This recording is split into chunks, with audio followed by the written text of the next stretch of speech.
Hello, today we are going to create a customized photo book using London Drug software. The first thing that I'll have you do is join or sign in. The benefit of this is it allows you to create the product in your own time frame. As well as in the future, if you'd like to reorder it, it's there available for you in My Projects. I'm going to sign in. It remembers me, so I'm going to sign in again. If you'd like to continue as a guest, do so now by pressing here. We're going to shop for creative products next.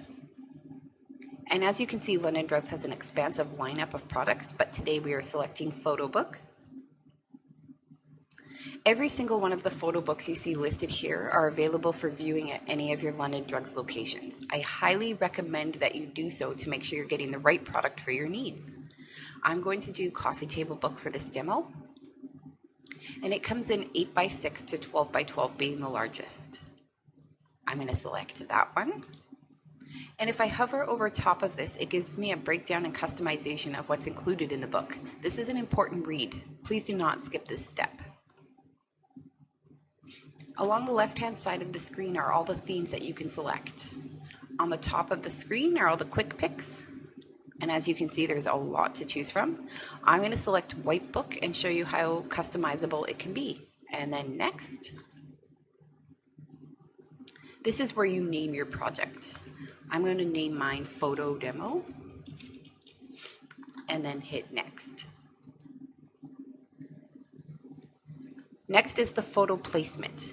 If you'd like to create and customize the book yourself, please hit Manually Place Photos. If you want to autofill, this is best suited for someone that just wants the photos in any order and have their book done quickly.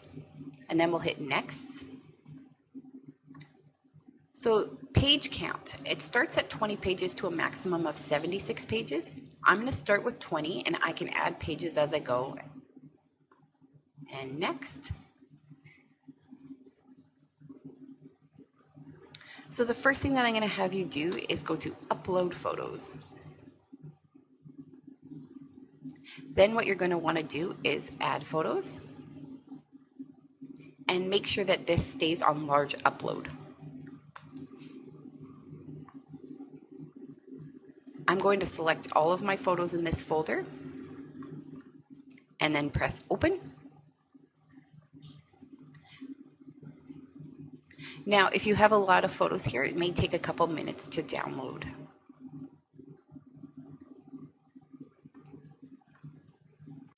All right, now that all of your photos have finished downloading, they are located on the left-hand side of the screen right here.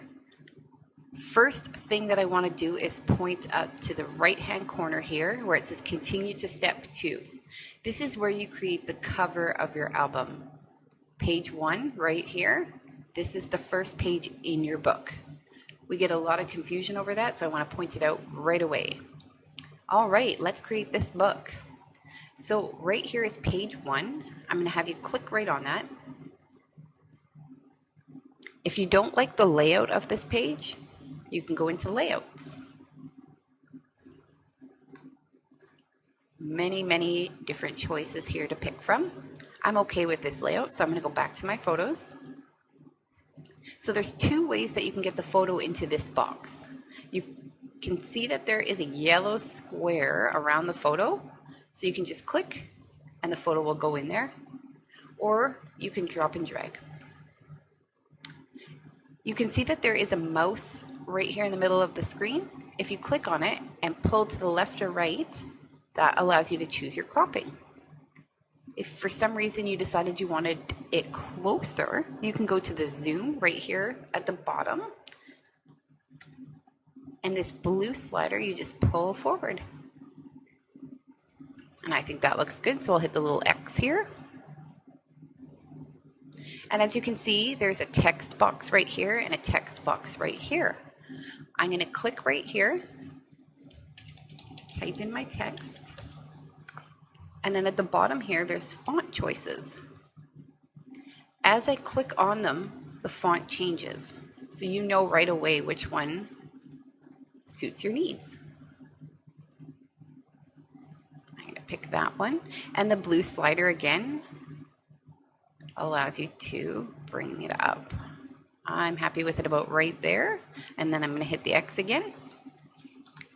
I can make the font bold. I can make it italic if I like.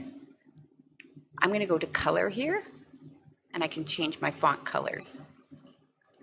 And again, I can just click and it lets me know. If I'm not happy with these choices here, see this little slider that's closed off here? You just click on it and look at all the color choices I now have. I'm going to do this one right here, and then I just hit the X and it will remember everything I need. I've decided I don't want this text box right here, so I'm going to hit the remove button. And now this is my page. If I decided I didn't like where this text was placed after all of that, I can click this right here. There's a yellow box around the text. You have to put your mouse on the yellow of the box, and that's how you move your font, whether you want it at the top or the bottom. Your choice.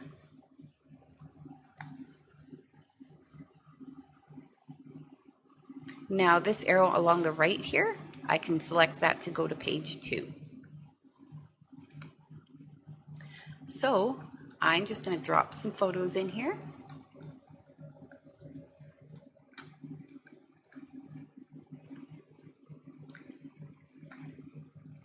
Now, if I click on this photo, it gives me options of what I can do to this photo along the bottom here. If I wanted a border around it, I'm going to choose a bright one so it's really obvious. And the slider here, you just move up and it makes your border bigger. I'm going to leave it right about here. I hit the X, and if I click out of the page here, it lets me see exactly what I will get. Now, if I click on these mountains, I can change the opacity of that if I like. I can make it a little more faded. And the benefit of this is it allows you to write text over top, and you could use this as a background if you like. I'm going to leave it just like that. Now, if you had two photos that were overlapping each other, like so, you could bring this one forward, or you could send it backwards and bring this one forward and send it backwards. Many different customizations for that. All right, so next we're going to go click this right arrow again. So I'm going to go to my layouts, and I'm going to select this one right here. I'm going to go over to my photos. Actually, I'm going to select this guy right here and then go to photos. Then we're going to drop this photo into here. I'm going to remove the text. And then if I click on this, you can see that there's background. I can have a white backdrop, or I can go into my color wheel and I can change the backdrop to any color I like again.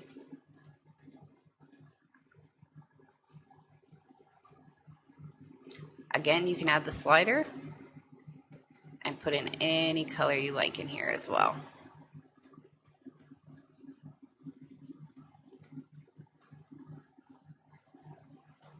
All right, that looks good. I'm happy with that. We'll go to the next page. Now it automatically sets the next page to that yellow. So if you don't want the yellow for every page, you do go back into your backgrounds and select white.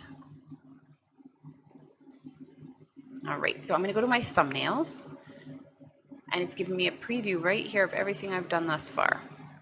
Now if we go to page 4, I'm just going to pick any random photo here. This one is where I want this. And now if we click on the photo, it gives us the edit photo option right here. We have two different options, Adobe Creative Cloud and PicMonkey. I'm going to select Adobe Creative Cloud.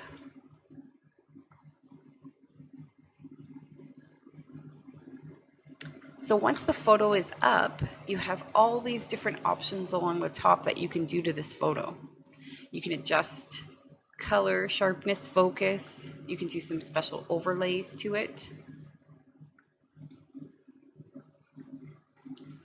So many different options. If you didn't like it once you saw it, you just hit the back button and cancel, and it'll bring you back here. You can add fun little stickers if you want to customize the page to however you like.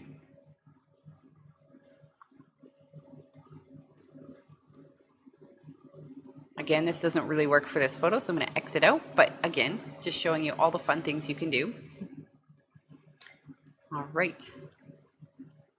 So let's try something as an effect. All right. Let's try this black and white. I'm going to apply it and press save. Now it's going to ask if I would like to replace the original photo or save a new copy. My suggestion is always to save a new copy, because if you decide you don't like your edit, then you always have the original to work with.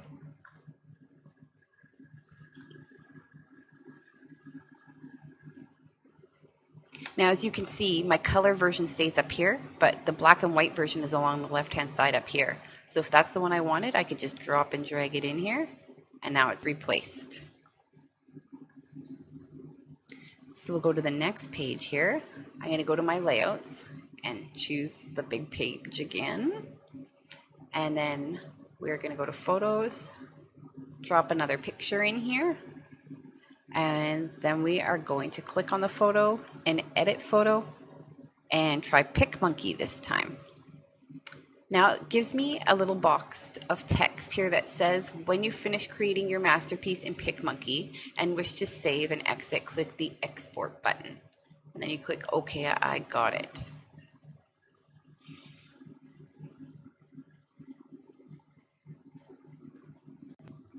So once PicMonkey opens up, you can see that there is a lot of choices along the left-hand side of the screen here. It opens with basic edits, but you do have the options of effects. Again, there's many to choose from here.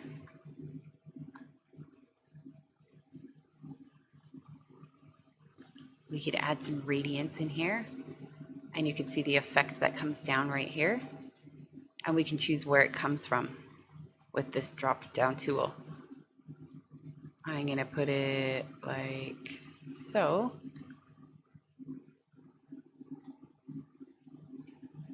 And then I can even change its radius right here.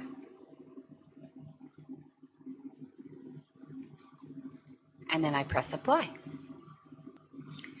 You can go down to touch-ups, and again, so many choices. You can add text. In this option, the text is going on top of your photo, and again, many choices. You can also add overlays. These are like stickers on top of your photo in just different themes again. Then we could add frames. You can add drop shadows, rounded corners. You could do a Polaroid frame if you like. Then there's different textures that you can add to your photo.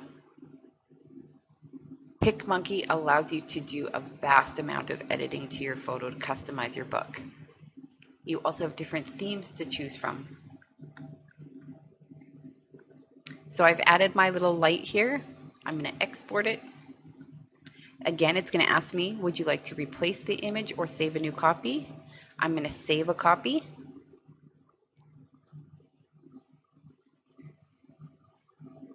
So my original stays here, but if I wanted to add the one where I had light, I'm going to click here and drag it over, and now you can see my light is there. All the photos with check marks along the left-hand side are the photos that I've used thus far in my book. If I go over to the thumbnails page, say I want page 2 where page 3 is, I'm just going to hold down with my mouse on page 2 and drag it to where page 3 is. It's going to reload, and now it's there. Really, really simple. If I got to page 20 and I'm like, oh, I need one more page, click add page. It says you can add 56 more pages to this product and they're $1 each page. How many do you want to add? I have to add 2 pages to this book. That's the way it binds. So I will add 2 pages. And now I have page 21 and page 22 here available for me. I'm going to pretend that I'm all done and I'm going to continue and make my album's cover. I can rename it if I like at this point, but I'm fine with that. So I'm going to hit next item.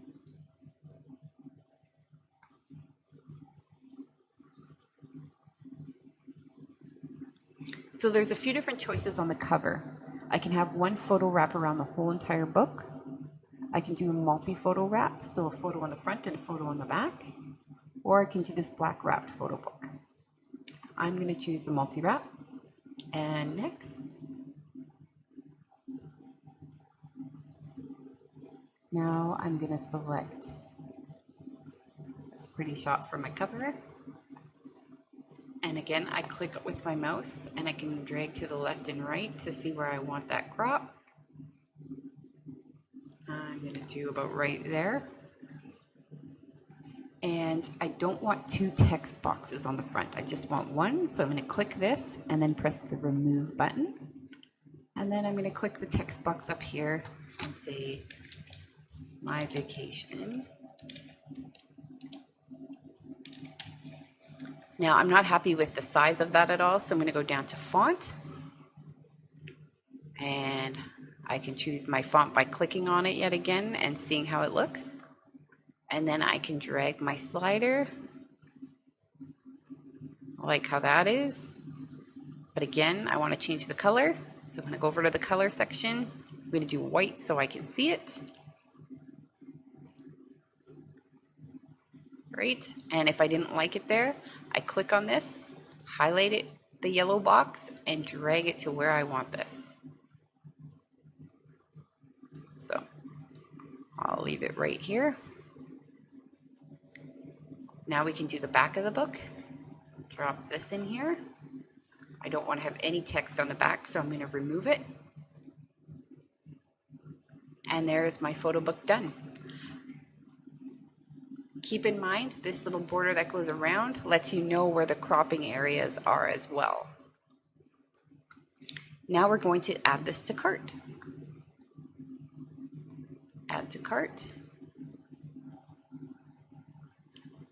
Now at this point it asks me how many books that I would like, and for right now I just want my one. If I wanted to create another product, I could continue shopping, but I'm going to check out. If I had any special instructions to the lab technicians, this is where I would write it. I'm going to hit next. Now every once in a while we do offer promotional codes. None at this moment, so I'm going to hit next. You can choose to have your order shipped to you or to the person that you're making the book for, or you can pick up in store. I'm going to select in store. I work at the Abbotsford location. And I want the High Street Mall, so I'm going to select there, and then I'll hit next. Now, because I've done this before, it remembers all my information. The first time you will have to type this in, it will remember you because you have signed in. You can pay with a credit card online and have your order prepaid, or you can pay in store upon pickup. And then we're going to hit next. Now it gives me a breakdown of everything I've ordered here. Once I've read this through and I'm happy, I'm going to place the order. And this is order confirmation, thank you. Your order has been submitted to London Drugs Photolab for processing, and an email notification will also be sent to confirm your order. So once we have received your order, we will send you a confirmation email, and once it's completed, we will send you a completion email. Remember to bring in your order number so that we can see this upon pickup. And thank you for watching how to make a customized photo book using London Drugs software.